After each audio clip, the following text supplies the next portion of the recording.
too much HP, right? For Leshrac to really threaten to kill him. And yeah, and the Primal Beast can't really kill the Leshrac either, right? Except when he hits level 6 and the Mirana rotates. It's going to be off to well, maybe a draw even, but this game one, maybe a little bit of pride over for the NA region. All right, both teams smoking up here. I believe EG are heavily favored in the fight there. Soniqs very brave running up here. Yeah, Arteezy's going to be the one to break the smoke. Undying having already taken that point in decay, so no one really tombstone, but in they go actually onto MSS. Abed now with the onslaught in. Yawor spinning to win, but they're actually on top of Crit, and Quinn, he's been surrounded and killed. Undying, like you say, Fly picking up 12 strength now is onto Yawor. They go 2 boars already out. There's plenty of poison and slows as Evil Geniuses will hold. It's going to be Soniqs will fall 2-0 in the early game. Oh, and yeah, we get the little settings pause there. Very confusing for me what they were doing there. Mango for this laning stage. Yeah. Okay, so they are laning the Bane bottom. I still think Undying is too strong though, but we'll see. And the Gust came in handy. RTC secured a 3rd rune, so they got 3 bounties as well as 2 kills. So 1k gold up, 30 seconds in, pretty nice. Feels pretty good, that one. Abed, especially with the first Lord bonus, he's of course leading in net worth. Not by much, but it'll be an earlier bottle here versus all the magic damage that Quinn's going to be pumping out. Quinn goes on sailing through and only finds the range creep. Fly already getting involved, getting just brawl heavy as you'd expect. As I think Fata, yes, he's blocks the easy camp and made sure that the hard camp is not blocked by ward. Of course, he can't do much versus the tanky Undying, who stands there and body blocks it. So the lanes are going to push here slightly for Arteezy.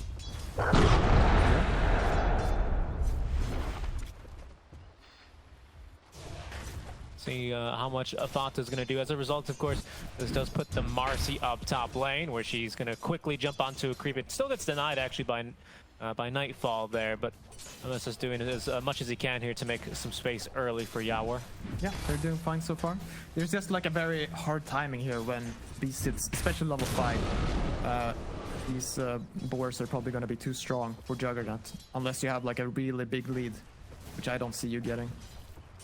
Yeah, and down bottom now, like you said, Gus taking level 1, not what you generally see for a mid lane, or sorry, a safe lane Drow. Up to level 2 already, so has the frost arrows and a little bit more harass to assist Fly and making sure that, of course, Arteezy can get off to a great start. Yeah. Mid, Abed worse for wear as well, but not doing as well as Quinn in these early couple of levels. And has taken a bit of a beating, but he's got a water rune for him down bottom, so he'll be able to heal up and sustain a bit more in this lane. Yeah, I mean, he should be really happy that he got that first spot. Well, now they have at least spin level 2, but rebound and into a stun, move speed for the Juggernaut into his spit is almost exactly what you're looking for. It does seem like there's more you can do here between a Nightmare and a Skewer for Leslau, at least, compared to like Nightmare into spin, which allows Jug to get positioning, but you'd rather have that move speed slow. You'd rather have that stun. And speaking of move speed, in goes MSS towards the mid lane. He looks to rotate on it, has the dispose. Quinn looking to set up the stun, will find it. Abed takes a death mid. Very nice, exactly what they need to be doing, and perfect here. He's gonna get 2 water runes. Like, this is huge. Maybe this is the best way you can play your early game as a support versus Undying, right? I mean, I think something that you can certainly do that he's not going to be able to kind of counter you at is rotate, especially towards the mid lane. Undying just doesn't feel as strong unless he's like maybe maxing Tombstone in that regard. Yeah, I mean, for me, it's just I think Fly has played a little too passive.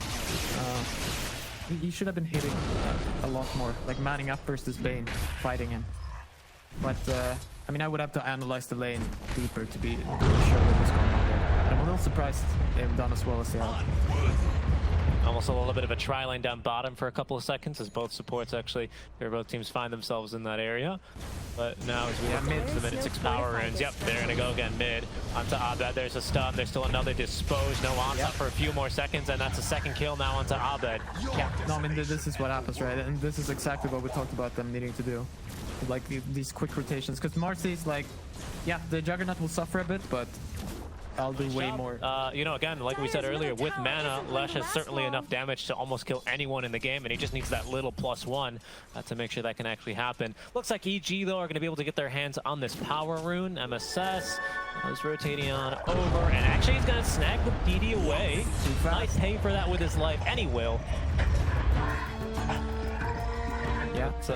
Denies the full refill on the power of his earn charges. Nightfall immediately getting to work on this tier 1 tower. Quinn doesn't want to let this one go so fast, and there's that rotation we were talking about earlier. And oh yeah, he cleans up creeps real quick, doesn't he? Yeah.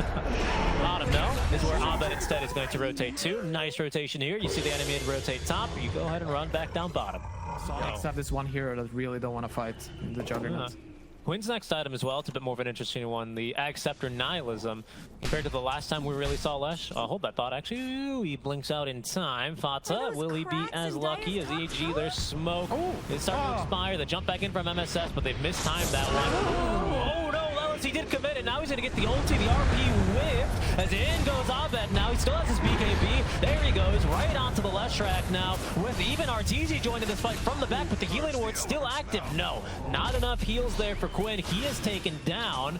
Fata doing what he can, but out of mana. The hypothermia stacks now getting to him. Nightfall with 2 kills there.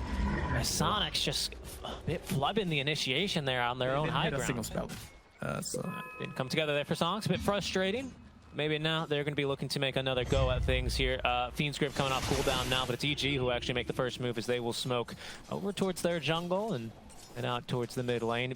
Blink Dagger now on Primal Beast alongside his long duration BKB, and he's going to be very pleased to find that. An Arcane Rune, maybe even trying to bait it here. Blink, so finally they're decent creations. Yeah. Mini onslaught setups for the arrow. That's already a lopsided fighting. Quinn now being grabbed. Nice job there to interrupt it out. It's actually with the BKB, but there's going to be the roar onto Quinn. Lawless as well with the RP, but it's only going to catch Fly. Lawless trying to get out of here with just with the TP away. It's going to abandon Quinn in this fight. Yawer as well has shown up to this one. He's going to look for the spin out. They've already used the roar, but they almost get him with the physical damage there, Pi. Yeah, very close. MSS at least will cut through Quinn. So it's only a 2-for-1 trade, of course, as they also find the Bane towards the start of that one in favor of EG, but difficult fights here for Sonic so far. Yeah, they just don't seem, especially with just how supposed to play this. He has to wait for all the big stuns to already be used, I feel. He has to join the fight a bit later. To Fata, and he gets jumped on that again with the jump on and trampling and killing him. He goes there towards Arteezy. Oh, Mojo in the bottom lane. But keep it for him, he has haste. Yeah, no running from this guy. Pulverize into the arrow setup. Swift Vessel applied, crit leaping in, and Abed's onslaughting out. And the life of MSS. Yeah, now EG are making this look easier. The outpost does making a play like that a bit too difficult. Soniqs, here's smoke, and now even sneaking out of their base here.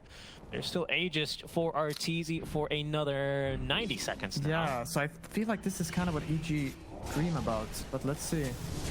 Be the multi-shot that'll at least reveal the Drow Ranger's presence. Abed doing a great job of breaking smokes. There's gonna be vision though. They screw him away and into the hands of Yawer, but he doesn't make the jump immediately. Instead, there's gonna be a grip onto Nightfall. Interrupted those. Abed flanks forward with a pulverize. Fata just dead. The RP from Wallace and his dying breath does at least allow Yawer to get off a bit of an Omnislash, but the damage isn't nearly sufficient. They only get through crit there, but it's Arteezy who stands his ground and fights. 3 kills for him. He was untouched in that team fight. Yeah, just standing on the high ground, spitting arrows. And now you just give them an easy high ground, right? It looks See like another way. I don't know. I mean, maybe not with Skadi. There's a way that Jug, if he gets a solo Omnislash, can get the job done, but this is such a tanky Primal Beast. Oh yeah, especially now he's against Shivas. Yeah, he's got so much armor. Uh-oh, Quinn. Well, there's going to be maybe a kill setup onto him. No arrow, but Fly is here to assist at least with a little bit more damage. But from the backs and diving here goes Arteezy. He gets 2 kills just like that. Down goes Us. A third is well picked off as evil geniuses surround, dividing and conquering. The last to go here is going to be Yawer, who's bouncing around, and the Omnislash comes out with the spin, but he's not going to last long here. Got a lot of move speed at least. Might be able to escape a bit more, but no. EG, they've got the mobility items, and they've got the advantage. It's going to be Soniqs who lose game 1 here to Evil Geniuses, who open up their TI group stage on a win. It's game 1. Yeah. They did make it look easy. I think Soniqs, they had, like, there was a period there where they were looking